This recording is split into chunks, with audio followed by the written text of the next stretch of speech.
Today's monologue comes from a campsite in Pangbourne. Came out to see a friend of ours who's on the River Thames. Excuse the wind if there is any on the microphone. It's early in the morning, well, it's Sunday morning and it's 8 o'clock. And my partner, the lovely Julia, is in the van. Morning. Morning.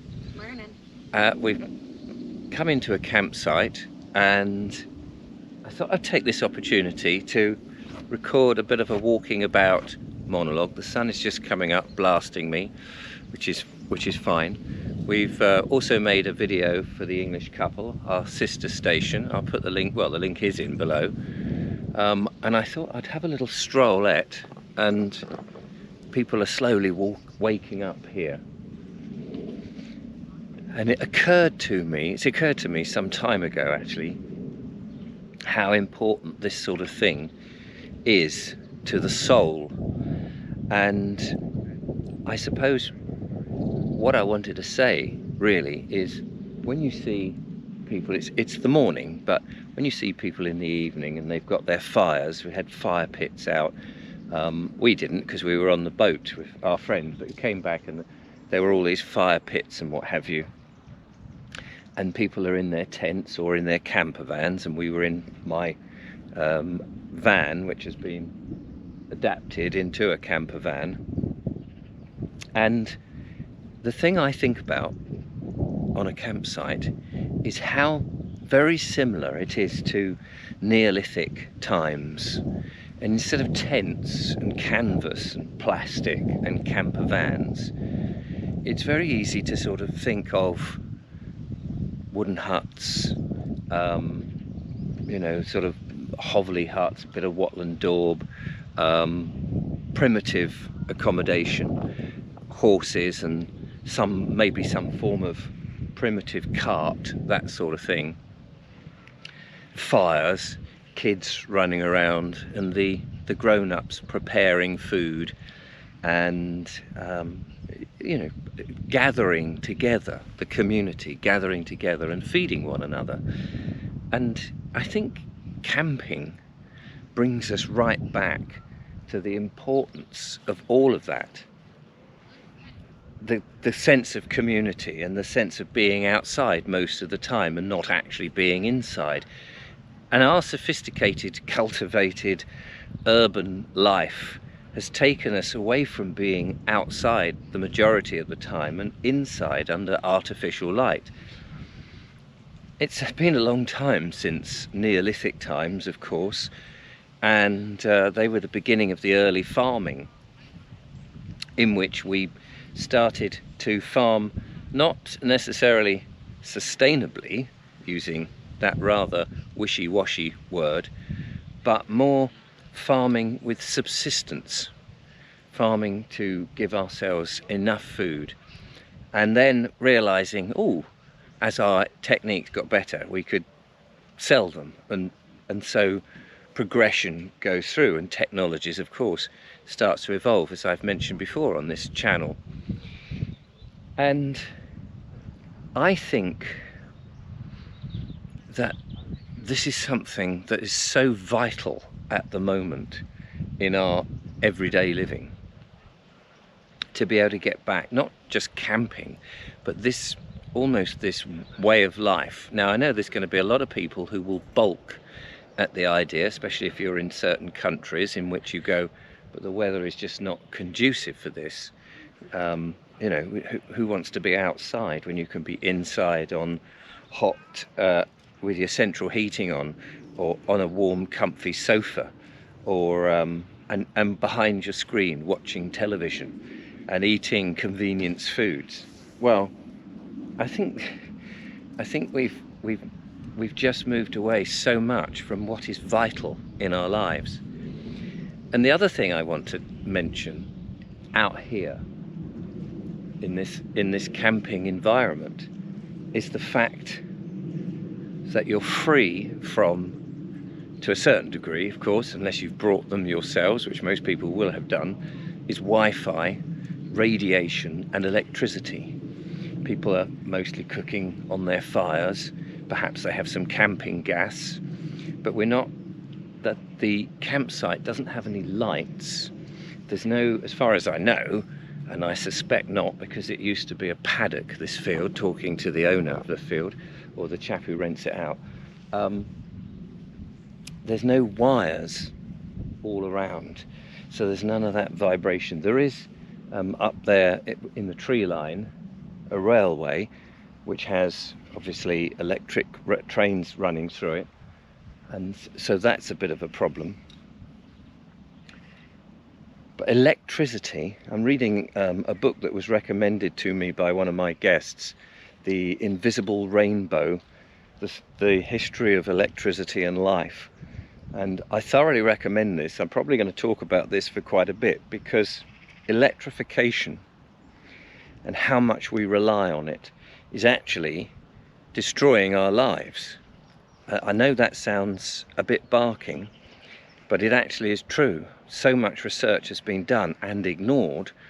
Electrification of our houses, the electrical magnetic frequencies that are radiating from all the equipment that we have, the television screens, the computers, all of the electrical equipment is radiating a certain amount of electricity.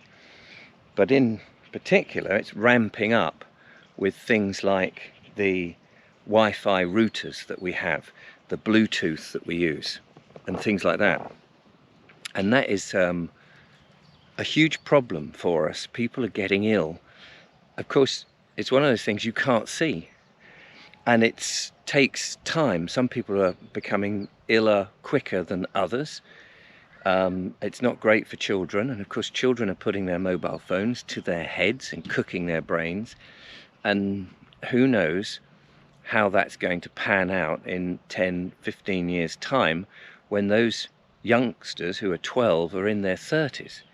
It's not good. We've seen images of holding a mobile phone and what it does to the blood, and how it bunches all the hemoglobin.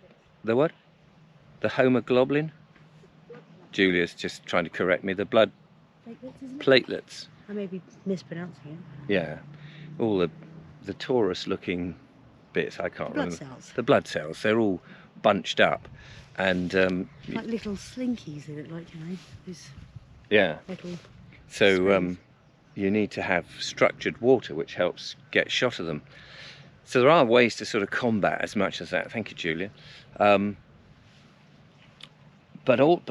in a sense, this electricity is actually doing us bad, and this goes right back to the early experiments in 1760s, when electricity was first discovered, and it was a bit of a fun thing to play with, sparking one another and creating electricity from a friction machine, which would be a spinning globe with something on it, like some sort of felt or something, and it would generate electricity, and people would come and be shocked. Well, that shock treatment itself caused problems, but like all this sort of stuff, problems, when that becomes a business, nobody wants to tell you about that, because they're trying to sell stuff. And of course, once we electrocuted our houses with lights and things like that, and I mentioned that in one of my vlogs recently, that also caused a lot of problems. We started to see heart disease and lots of different mental illnesses associated with it. And electricity has become a bit of a problem, because we're generating huge voltages, great radiation cycles. We seem now, of course, with this net zero rubbish, ever more trying to produce more and more electricity, and building houses with ever more electric circuits in it, which in and of itself is a real health hazard. Never mind the fact that actually man-made global warming is a load of old nonsense, and we don't need to do this. The government are pushing ever more, and of course we know it's the World Economic Forum and people behind them who are pushing for this terrible state in which we're electrifying everything. And we've seen in the desert, they're now building the line. Have you seen that building that is now one strip, which is a massive, great big prison, effectively. It's sold as something in our benefit. This thing will have one train and you'll have everything within 5 minutes on this bigger, taller than the Empire State Building, with several floors to it, mirrored, great monstrosity. Whoever thought that was a thing? But all powered again, I suppose, by solar panels and wind farms and electric. And if you're inside that circuit, it's basically another way to cull the population by making them extremely ill and eventually getting rid of them. And the whole thing about getting rid of gas from people's houses is another nefarious thing. I don't think people realise just how much damage this is going to be. And then there's 5G. It's bad enough we have microwaves in our house and we're changing the consistency of food when you heat it up in a microwave. But when you take that same technology and you start to use it as a data moving signal, and you're having to have hundreds of these little boxes that will be sending that signal down the street, chopping away trees which are full of good things, it's going to be hell on earth. And then you've got the satellites that are going around the globe, putting another radiation thing on everything, basically wiping out all life. It's not just humans, of course, it is animals, insects, and things like that. So this is why I think it's so essential at the moment to evaluate where we are, what we should do, and coming out just camping, stepping back in time to those Neolithic times in the only modern way that you can do that now, really, by putting your tent up and cooking on a fire, is something that I think we should actually take very, very seriously, because the last 150 years has been a dreadful experiment. We've become very sophisticated and civilized, but that civilization, with all the chemicals, the industry and the medicines, have not been at all beneficial, I don't think, to society. I'm not quite sure where we go from here, but I think we've got to reevaluate pretty much everything.